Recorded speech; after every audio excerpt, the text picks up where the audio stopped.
Hello दोस्तों, आप सबको आज शिक्षक दिवस की हार्दिक शुभकामनाएं।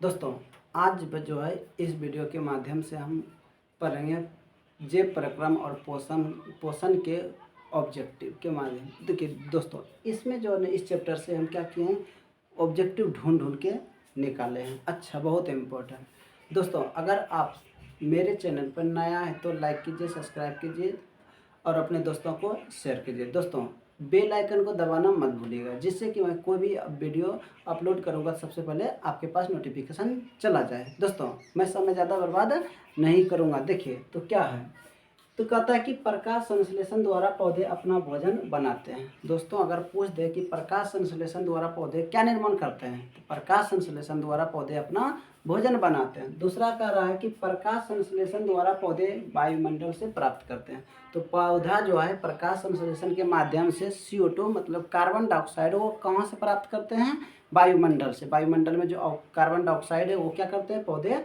ग्रहण करके अपना भोजन बनाने में वो काम ला लेते हैं। इसके बाद कहता है अमीबा एक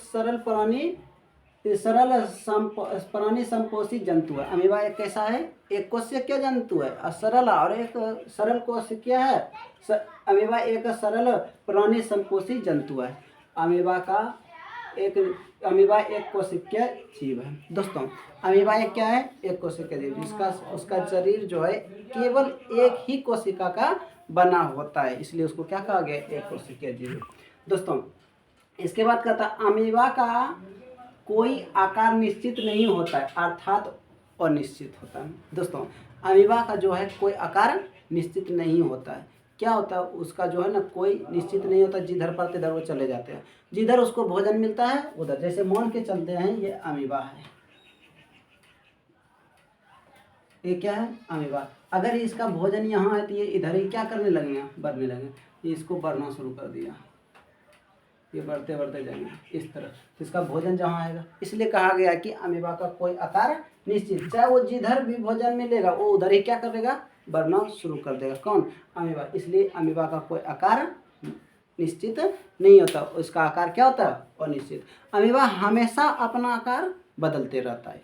अमीबा हमें अपना आकार हमेशा क्या करते हैं, बदलते रहता है। इसके बाद कहता है अमीबा अपना भोजन कुटपाद द्वारा, देखते हैं ये है ना, ये वाला इस तरह टाइप है ना, ये सब क्या है, कुटपाद। ये इसी द्वारा ये भोजन क्या करेंगे, यहाँ भोजन है, इसी के माध्यम से यहाँ धीरे धीरे इसको क्या कर लेगा, यहाँ कर बाल डाल देगा इस तरह कुटपाद के माध्यम से इसे, और धीरे धीरे क्या करेगा, अपना वो अंदर यहाँ बीच में ला लेगा।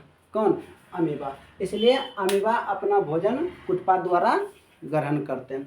इसके बाद आगे कहता है कि अमीबा में भोजन का पूर्ण पाचन रसधानी में होता है। अगर आपसे कोई सवाल कर दे कि अमीबा में भोजन का पाचन कहाँ होता है, तो अमीबा में भोजन का पाचन रसधानी में होता है। दोस्तों, वीडियो को आप क्या कीजिए, भगा के मत देखिए, जिससे कि आपका एक भी ऑब्जेक्टिव छूटने का चांस नहीं है। आप क्या कीजिए, नोट करते जाइए, रोक रोक के आप क्या कीजिए, लिख लीजिए। दोस्तों, इससे बाहर मतलब इससे इस चैप्टर में इससे ज़्यादा आगे आएगा नहीं, और जो भी आने वाला क्वेश्चन हम क्या करेंगे, वीडियो बना के आपके पास भेज देंगे। दोस्तों, इसके बाद कहता है कि अमीबा में भोजन का पूर्ण पाचन कहाँ होता है, रसधानी में। कहाँ होता है, रसधानी में। अमीबा को जिधर भोजन रहता है उधर उसे चारों ओर से घेर कर ग्रहण कर लेता है। मतलब क्या हुआ, ये जिधर भोजन मिलेगा उसको क्या करेगा, भोजन को चारों तरफ से घेर कर उसको ग्रहण कर लेता है। कौन, अमीबा। इसके बाद कहता है अमीबा में पचा हुआ भोजन कोशिका द्रव में पहुंचता है। दोस्तों, अगर आपसे पूछ दे कि अमीबा में पचा हुआ भोजन कहाँ पहुंचता है, तो कोशिका द्रव में पहुंचता है। दोस्तों, पैरामीशियम अमीबा जैसे एक कोशिकीय जीव, जिस तरह अमीबा एक कोशिकीय जीव है उसी तरह कौन है, पैरामीशियम भी एक कोशिकीय जीव है। और कैसा, प्राणी संपोषी एक कोशिकीय जीव है। दोस्तों, मनुष्य तथा सभी उच्च श्रेणी के जंतुओं में भोजन पाचन के लिए एक विशेष अंग तंत्र होते हैं, जिसे आहार नाल कहते हैं।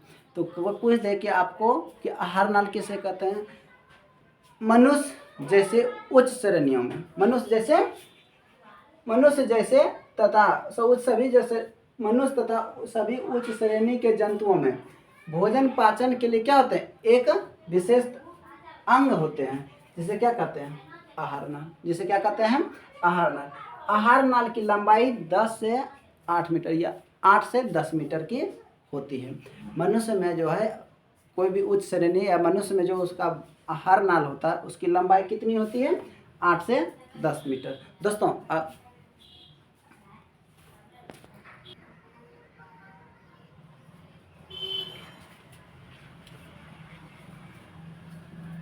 देखिए कहता है मुख गुहा आहार नाल का पहला भाग है। दोस्तों मुख गुहा जो है वो क्या है आहार नाल का पहला भाग है। मतलब क्या ये मुख जो है ना हमारा मुंह वो आहार नाल का क्या है पहला भाग। मुख गुहा में जीभ तथा दांत होते हैं। ये जो मुख गुहा है ना इसमें दो चीज़ होते हैं। क्या होते हैं जीभ होते हैं और क्या होता है दांत होते हैं, जो हमको मेरे लिए क्या है बहुत महत्वपूर्ण भूमिका निभाते हैं। कौन जीभ और दांत। जीभ के ऊपरी सतह पर कई छोटे छोटे अंकुर होते हैं जिसे स्वाद कलियों कहते हैं। देखिए दोस्तों ये हमारे जीभ है इसके ऊपर में क्या होता है एक छोटे छोटे अंकुर।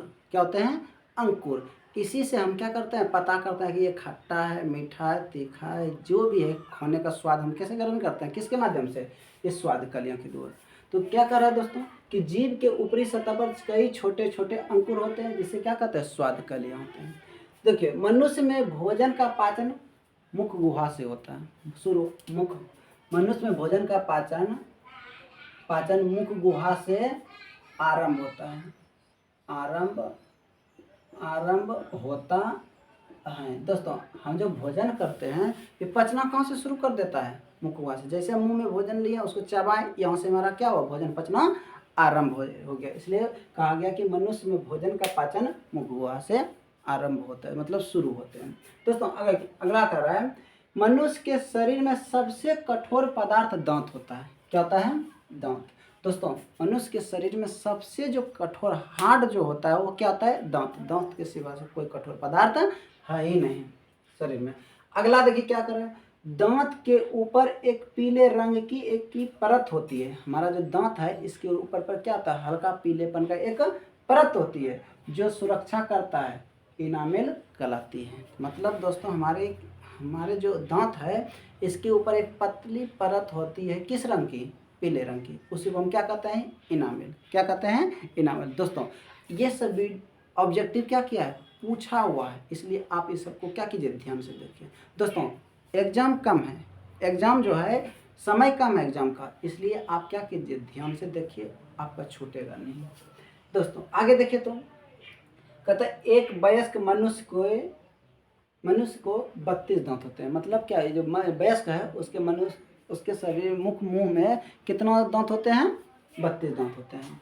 मनुष्य के मुंह को 32 दांत होते हैं। दांत 4 प्रकार के होते हैं। मतलब क्या हमारे जो मुंह में दांत है 4 प्रकार के होते हैं। कौन कौन होते हैं कर्तनक भेदक अग्र चवर्णक चवर्णक। 4 प्रकार के होते हैं। कौन कौन कर्तनक भेदक चवर्णक अग्र चवर्णक चवर्णक।